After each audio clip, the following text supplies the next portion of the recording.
On today's episode, how to accomplish more than you ever thought possible through a very different type of goal planning framework. And then, how to get your team on board with the goals that you've set. Welcome to the EntreLeadership Podcast from the Ramsey Network, where we show you the proven principles for winning as a business leader. I'm your host, George Kamel, and each week here on the podcast, I sit down with some of the best leadership minds out there to help you grow yourself, your team, and your profits. I want to say a quick thanks to all of you who have left us feedback and voicemails on these new segments we've been trying. We really appreciate it. Some of you really like it.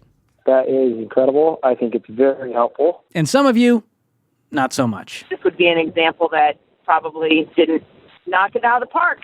But either way, please keep that feedback coming. We super appreciate it. And coming up, we've got a teaching segment with our friend Kacy Maxwell, Executive Director of Marketing for EntreLeadership. Welcome back, Kacy. How you doing? I'm doing well, George. How are you? Good. Let's get into this. We are talking about goal setting and how to set goals, how to get your team on board. This is one of those things that we all have heard 1,000 times, but it's one of those things we're not quite great at as leaders. Yeah, it's true. And I'm really glad to be on the podcast. I love goals. I've always loved goals. It's one of these things that ever since I was a little kid, I loved the idea of having a goal, not because I liked goals, but because I liked knowing how to win.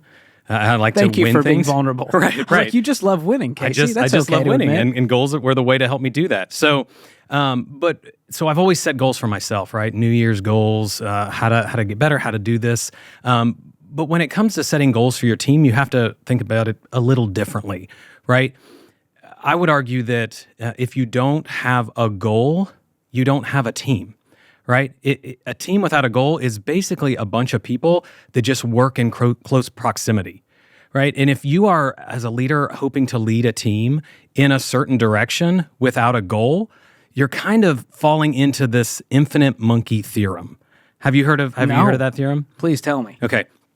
So the infinite monkey theorem is if you put 1,000 monkeys in a room with 1,000 typewriters and give them infinity amount of time, that eventually they would write all of the works of Shakespeare, right? Is that true? Well, it's a random thing. Like, they're just hitting random keys. So eventually, at some infinite time in the future, they're going to be able to type out the right set of letters that gives us William Shakespeare. It's ridiculous, and it's extremely low, the probability that would happen. It's there. It's not zero, but it's really, really low. And how long it would take is an infinite amount of time, right? If you are creating a team and not giving them a goal and hoping that somehow all of the pieces just magically form together to get your business going in a big direction, a new direction, you're basically doing that. And it's ridiculous. That's why you have to have goals for your team. And so when you think of setting goals for your team is extremely important because it brings a lot of clarity. So when you think of clarity, people need to know where the company is going. Where are you planning to take your business? A goal helps see that. What should I do? What role do I play in getting us there? A goal helps them understand that. And what are the things that I should be working on now versus saying I'll do that later? A goal helps them understand how to prioritize. And the last thing, it brings unity. Right? It helps everybody say, hey, we're all in this thing together. What can we do as a team to move this forward? As you were sharing that analogy, I thought, it's like saying, I'm going to win with money by playing the lottery. Right. And yeah, eventually you might hit the Powerball for $1.9 billion. Right. But a much better way is by saying, I'm going to live on less than I make and stick to a budget and pay off the debt and do all of these things that actually will cause you to win next week versus a maybe. And so I love the level of clarity that goals bring to you and your team, instead of me as the team member feeling like, I don't understand the point of this just sitting in a Word doc or an Excel spreadsheet or making the sales call. So when you feel like you're a part of a bigger mission, vision, goal, that really changes the way you see work. So how do you go about creating these team goals, as you call them? Yeah, and there's definitely right ways and wrong ways to create a goal. So if you think about a goal and you create an extremely vague goal, it will actually cause more harm than not creating a goal at all. And we'll talk about that a little bit. But We talk about goals a lot here at EntreLeadership, and we believe that it falls into what we call strategic planning. And we love talking about strategic planning. We have a whole talk at EntreLeadership Master Series about this. In EntreLeadership Elite, we've got a whole course. And if we had an episode recently where Daniel Ramsey talked about desired future, which is what we say is a goal for the company. So we really believe that this is extremely important for every leader to do. And the problem is that most leaders are too busy working in the business, so the day-to-day putting out fires, making sure things happen, to work on the business, which is what goal setting is. It's taking that step back and getting above the business to say, these two questions. You need to answer these two questions. Where do I want my business to go, and how are we going to get there? Now, those sound like very simple questions, but they have very, very complex answers. And so answering that for your business and giving that to your team is going to create a different level of output than just saying, guys, let's go do better. Nobody wants that. No. And as you mentioned, you start to go, where are we going? How are we going to get there? And that how we get there, that's when each team member's KRA comes into play, those key results areas of this is what winning looks like for your role, and this is how it ties to the bigger strategy we have as a company. And so that's a huge part of it. We'll make sure to link to Daniel Ramsey's clip on Desired Future in the show notes as well. So part of goal setting, you mentioned, we don't want this to be vague. It has to be specific. It has to have a time limit. It has to be measurable. This is the standard goal planning stuff that we talk about inside of EntreLeadership.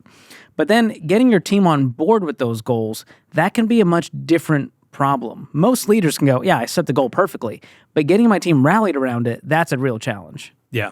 And when we talk about goal setting, the things that you mentioned are part of it. And there's one other element is you need to make goals your own. Now, that's for when you set goals for yourself. So how do you do that with the team?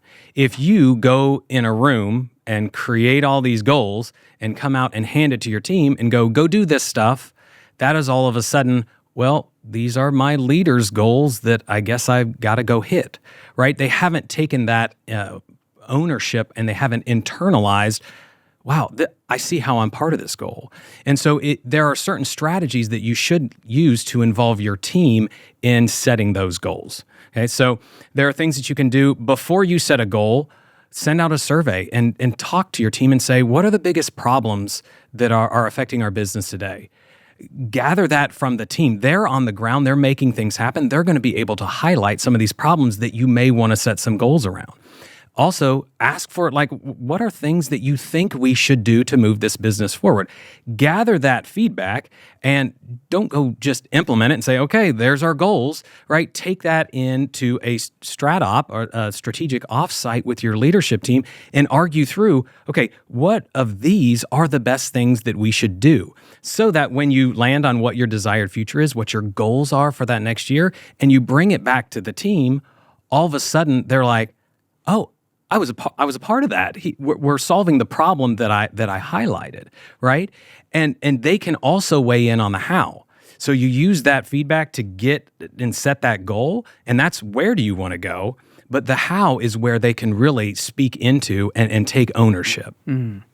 Well, Kacy, we've got a free trial of EntreLeadership Elite. I want people to dig deeper into the strategic planning course because I think it's one of those things where it can't just be a flyover 10-minute thing. We do some in-depth teaching on how to create the desired future, what that means for your team, what that means for strategic planning for the year. And as we wrap here, you framed up the question, where do I want my business to go and how do we want to get there? As you work with your team on this, what is one thing a leader can do today to move this forward the next week? They say, Kacy, I think I have the goal. I think I could be a little more specific. Now what do I do? Yeah. If you sit down, the first thing you should do, if you are a leader with leaders, you need to bring them in to help finalize that goal, right? You may have a great idea and say, this is where I want my business to go. But if your leaders aren't on board with that, you're not going to be able to get the rest of your team involved in that. So bring them in, have the conversation, have them make that goal better. And then as you roll it out to your team, we always say you got to put stuff in writing. So get that goal out and get it in front of your team and talk about it all the time. Because if they don't hear it, it's not going to be a goal that's going to stick. Yeah, I've heard the term chief repeating officer. That's kind of your job when it comes to goal clarity, reminding the team this can't just be a one and done thing. This is a part of a rhythm you have with your team. Exactly. Love it. Well, Kacy, always love having you on the podcast. Thanks for joining us today. My pleasure, George. Well, folks, it's your turn. Let us know what you think of that segment. You can call and leave us a voicemail. Here's the number for you, 844-944-1070. That's 844-944-1070. And if you'd rather email us, we've got a link to that in the show notes.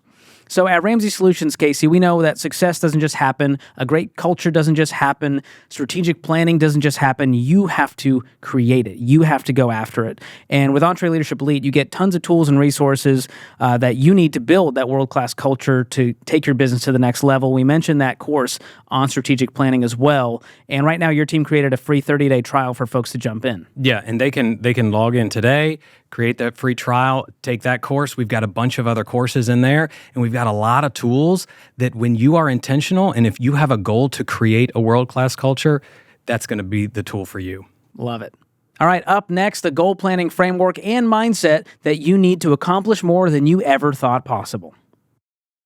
All right, joining me now, Brian Hamilton, one of our senior leaders, a senior vice president here at Ramsey Solutions, to talk about how to set and achieve your goals. Brian, welcome to the podcast. Hey, George, how's it going? Yeah, this is your first time. It is. It's pretty First time on wild. the podcast. Well, we're excited to have you.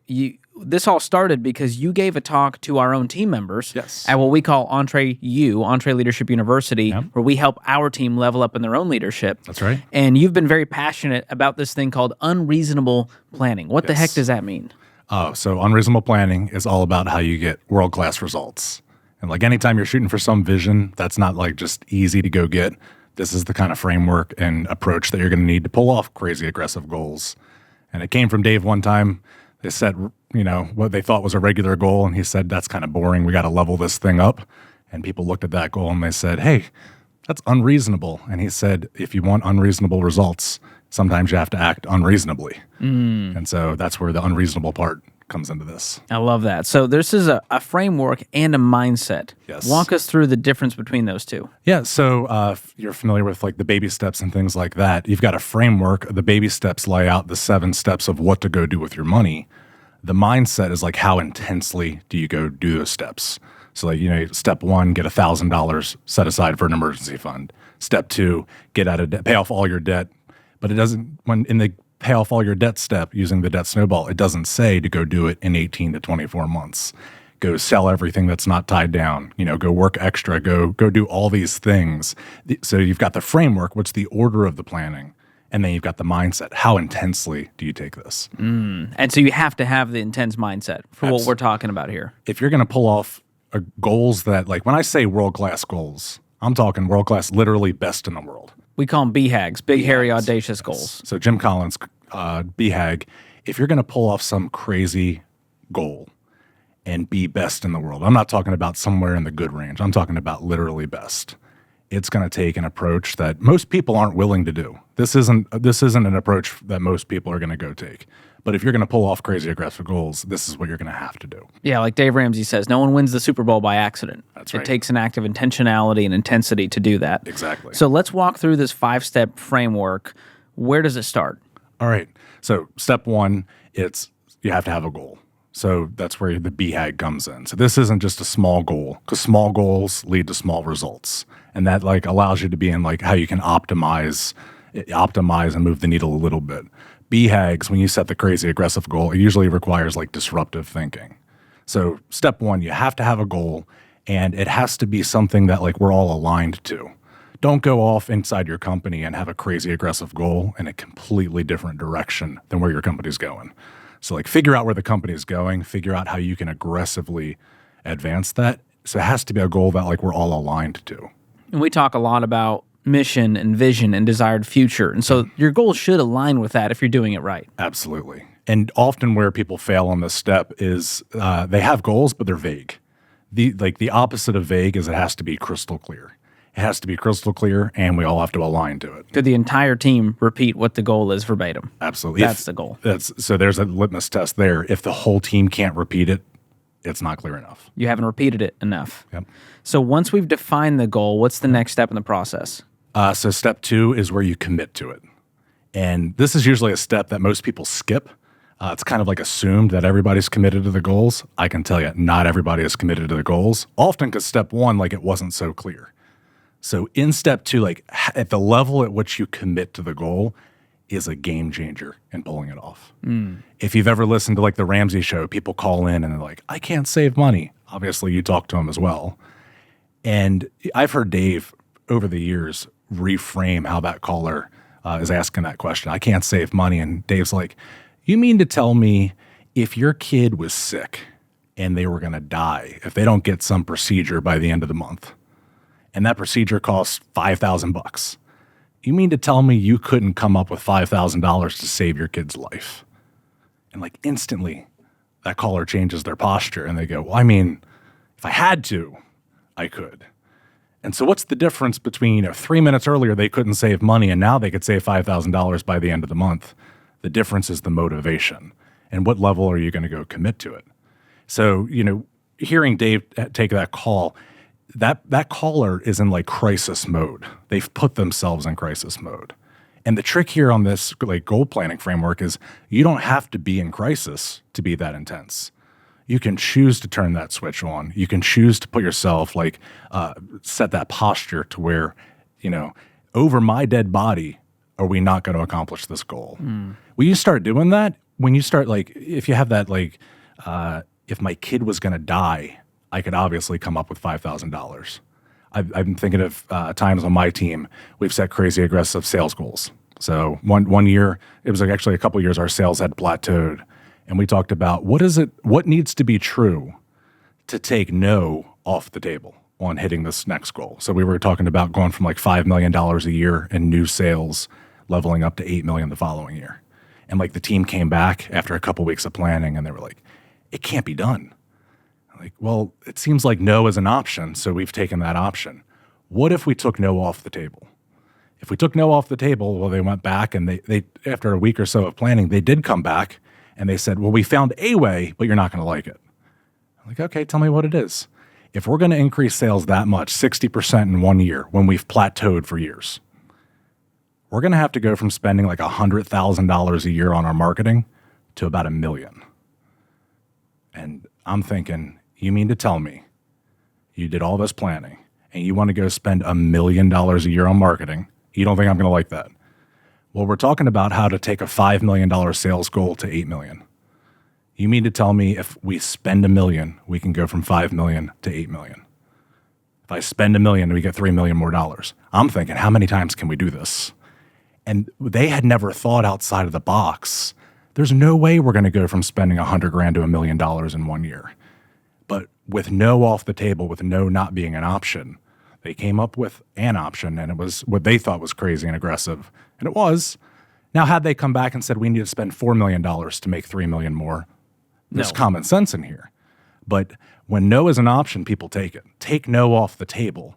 If you're committed to a level where it must be done, that's what allows you to take no off the table. That leads to new ideas. That leads to new actions. And great leaders rally their team around that and get their team to commit to it versus just, well, I set the goal. I'm paying them to work here, so they should be committed to it. That's exactly. Doesn't work like that. Yep. So we've defined the goal. We committed to the goal. Yep. What's the next step? Step 3 is where you connect that goal down to activities to where you believe it's going to happen. So like step 1, we've got the goal. Step 2, we've committed. Now step 3 is like where we actually put together the plan. This is tactical. And when I say believe, that's a key word there because there's like different confidence levels that we have in our plans. Usually when we start like coming up with a goal, and especially if it's going to be a BHAG, often we come up with what the goal is and we don't really have a plan. Well, a goal without a plan is a wish. And so that's where people start. It's okay to start there, but how intensely are we going to take this planning? That's what we've got 4 confidence levels on this step that give you 4 different feelings about like, what's my chance of actually hitting this goal? So the 4 feelings, you've got hope, think, believe, and know. So usually people start off in hope, and that's where we have the plan. We have the goal, no real plan. And that's, I hope this works. I hope this works. Now, hope, is a great thing. But if your whole plan requires hope, that you are not setting yourself up for success. So like think, let's use Ramsey style, money style, like I'm going to go get out of debt.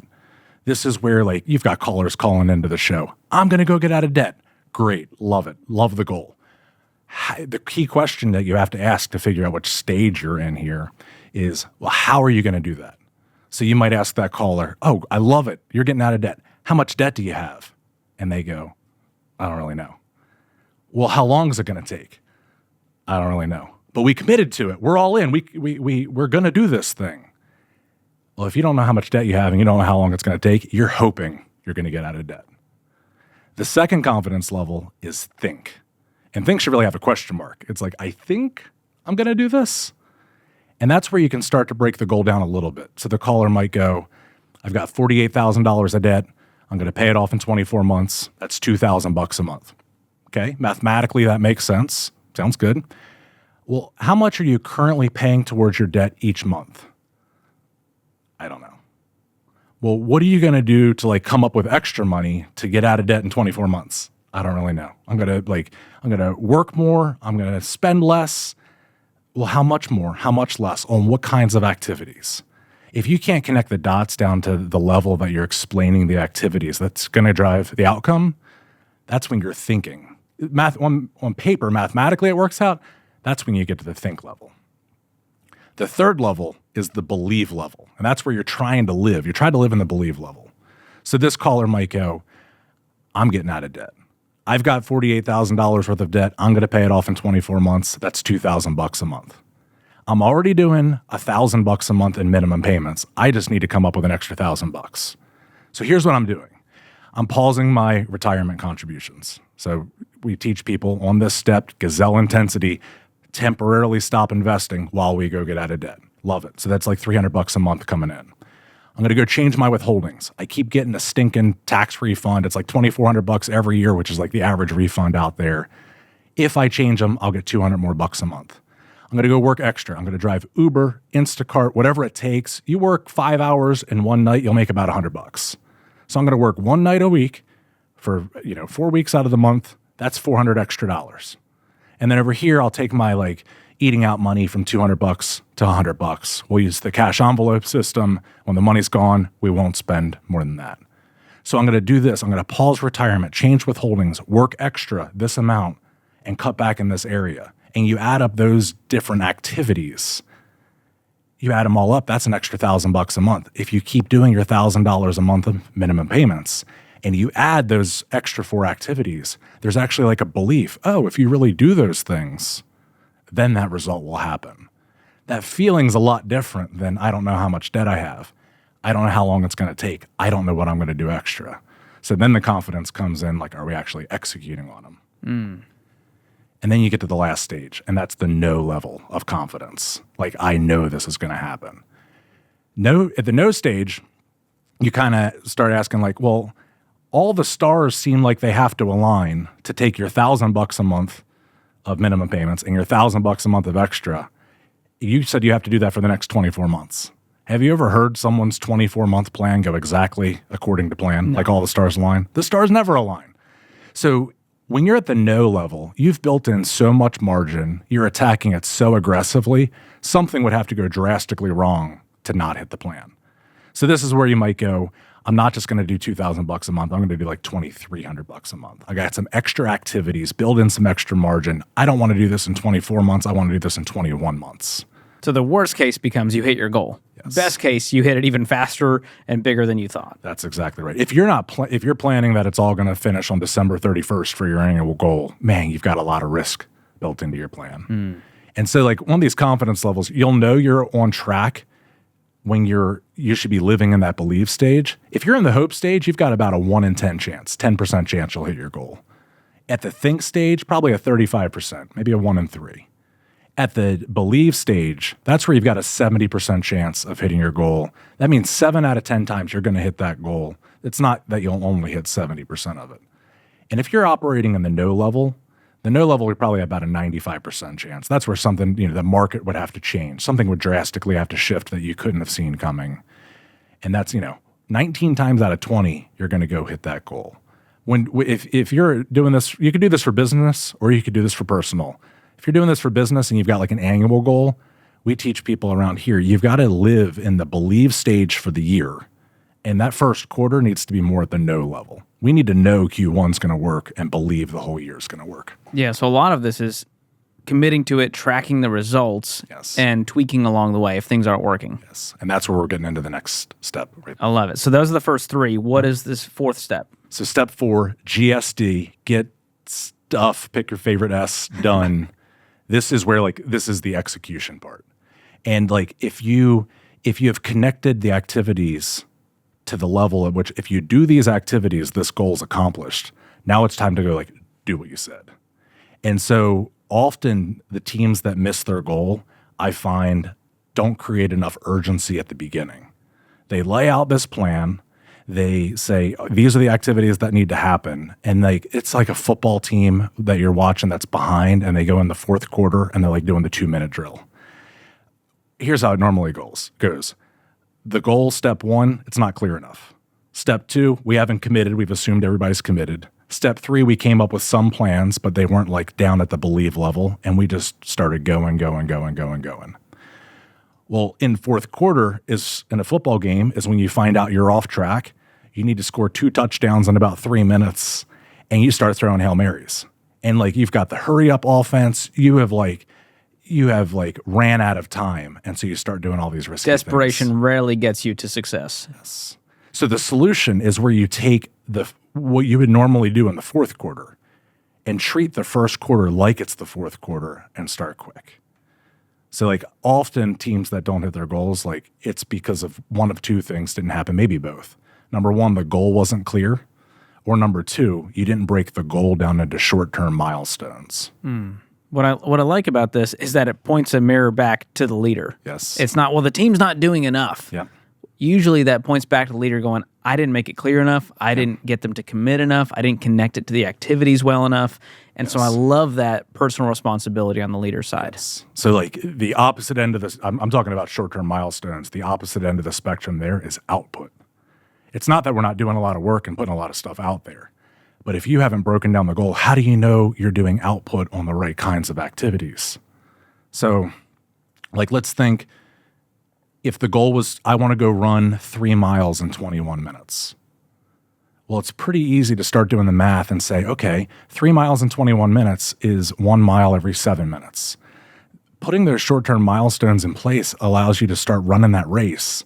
And then when you see that first milestone that you're coming up on, you look down at your watch and you're like, oh crap, I'm 8 minutes into the race, not 7, which means I don't have 14 minutes to do the last 2 miles. I have 13. I can't keep going at this pace and hit that end of your goal. So I can't run a 7-minute mile for the last 2. I need to run a 6.5-minute mile. So when you've laid out those milestones, it's not just the leader coming top down saying, you guys are off track. When the whole team understands the goal and they understand the milestones, you get the team starting to look up at different milestones along the way and going, oh crap, we're off track. And then they start rallying around the awareness, and that awareness causes them to start doing all kinds of stuff that they wouldn't normally do. So we've defined the goal, committed to it, connected to activities, we're executing on the plan. What is the final step in the framework? Yep, and that final step, step 5, is accountability.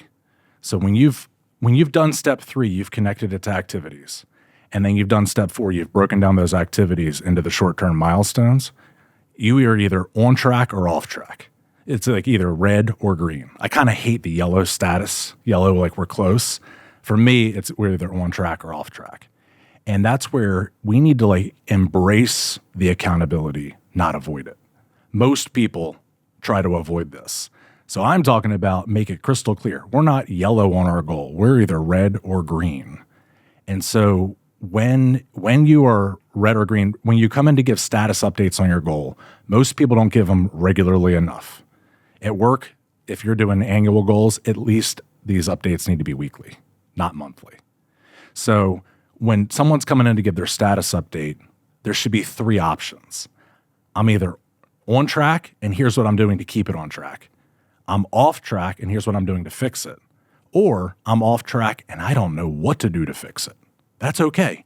But here's what I'm doing. I'm putting these 3 people in a meeting later today to figure out what to do. We'll come back in next week with an update. Yeah, the worst thing you can do is sugarcoat it when you're off track. Go, well, I think we're kind of on track. That's that yellow. And you go, but we'll figure it out. I got it. Yes. But you don't got it. Yes. In yellow, I don't know if I would like yellow better than what I see often. Often what I see is people call something green when it's not.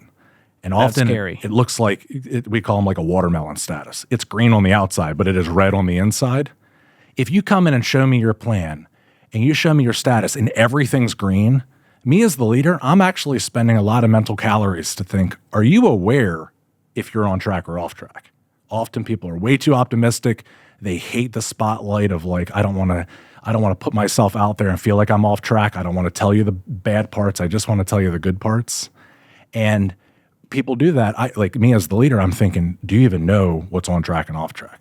But if you come in and it looks like there's blood all over the paper, it's half red, half green, instantly I'm feeling better because I'm thinking, well, at least you know what's on track or off track.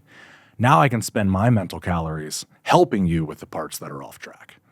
So bringing other people in who need help. Don't be afraid to ask for help. Yes. So as we wrap here, if a leader has 30 minutes this week, they haven't done a great job kind of putting this kind of framework together. They have a goal, but it's kind of squishy. Where would you say to spend that 30 minutes they have this week? If you only have 30 minutes, I'd write out these 5 steps.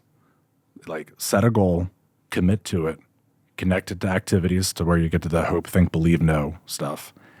Step 4, execute, get stuff done with short-term milestones. And step 5, the accountability. And I'd rate myself on a scale of, the low end and the high end I'm giving you on each one of these and try to find out where you are on each of these 5 steps. I think you could do that in 30 minutes. So like with set the goal. Is the goal we have this year, is it vague or is it crystal clear? When it comes to step 2, the commitment. Is our commitment level assumed or has everybody taken no off the table?